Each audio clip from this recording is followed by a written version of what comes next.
ଇଙ୍ଗନ୍ତ ପାଠକ ସରିବା ବଧୂକ ବାଣୀ ସ୍ଫୁରେ ଅମ୍ବେ ଅମ୍ବିକେ ଗୋ। କଣ ଚାହେ ଝିଅର ବା ପୁଅର ବା ମାତା ବିକ୍ରମ ଉଭୟ ମା ଧନ ଚାହାନ୍ତି। ଏ ଗୋଟେ ସାଧାରଣ ନିୟମ।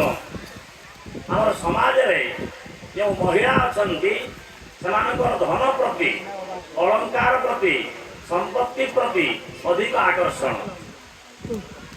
ମାତା ଧନ ଇଚ୍ଛନ୍ତି ବୋଲି ଅନ୍ୟତ୍ର ମଧ୍ୟ କୁହାଯାଇଛି। ବାପା କଣ ଚାହାନ୍ତି? କନ୍ୟା ପିତା ଚାହାନ୍ତି